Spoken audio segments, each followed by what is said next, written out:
I only wanted to work to help my family. I was promised something else. This was not my dream. I only wanted to survive. I did not imagine all this.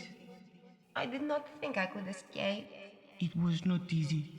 I thought I would die.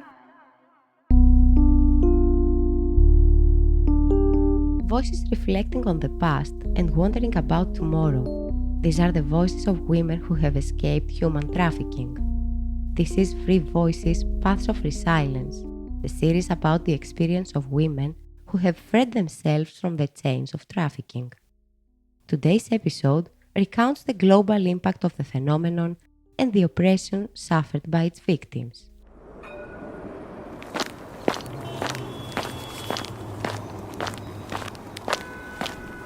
A woman walks down the street, ignoring the insistent stares of the people watching her pass by. In her eyes, you can see the weariness of someone who has been through difficult times. She is on her way to the police station. Her name is Anna, a single mother, and she has only one goal: to apply for asylum. Anna is one of the few women who managed to escape human trafficking. Human trafficking. What is it? It is not to be confused with the smuggling of migrants. It consists of the recruitment, transportation, transfer, harboring or receipt of persons by means of threat, force, abduction, fraud, deception, abuse of power for the purpose of exploitation. It is more than an illegal trade. It is a violation of human rights that includes forced labor, sexual exploitation, organ trafficking, begging. It is a real form of violence, contrary to every right, to the free development of personality, to the protection of health and life. According to UN estimates, there are more than 40 million victims of trafficking worldwide.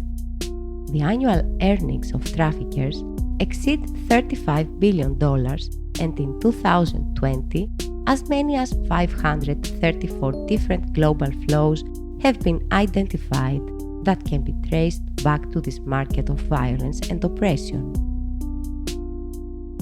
According to Eurostat estimates, in 2022, more than 7,000 cases will be ascertained in Europe, and this figure is derisory compared to the number of women, unidentified victims deprived of any protection.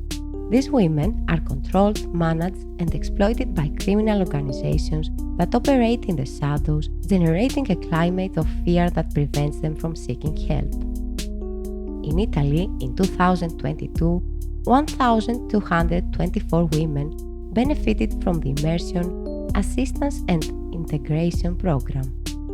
Many are from Nigeria, some from Pakistan, Morocco, others from Brazil, Ivory Coast, Gambia, Romania, or China. Have you noticed anything particular in these figures? Most of the countries in which women are recruited are characterized by strong social and economical inequalities. The lack of prospects and the proliferation of social conflicts and civil wars in the countries of origin favors the phenomenon.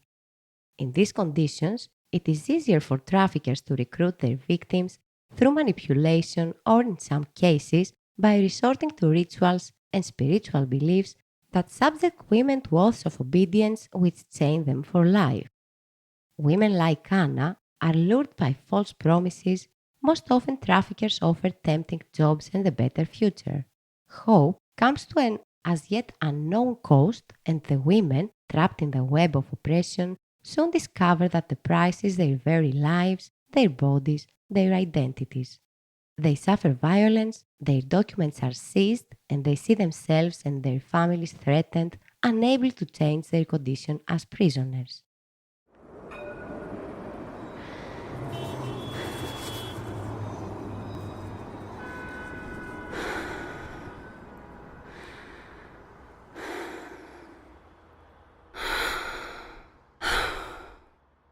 In front of the police station gate, Anna pauses for a moment, looks around.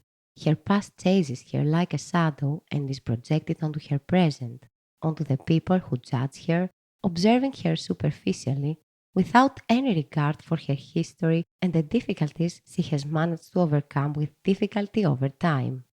Anna is tired, but she is strong and has been through a lot. That Kate will certainly not make her give up. She takes a deep breath and enters.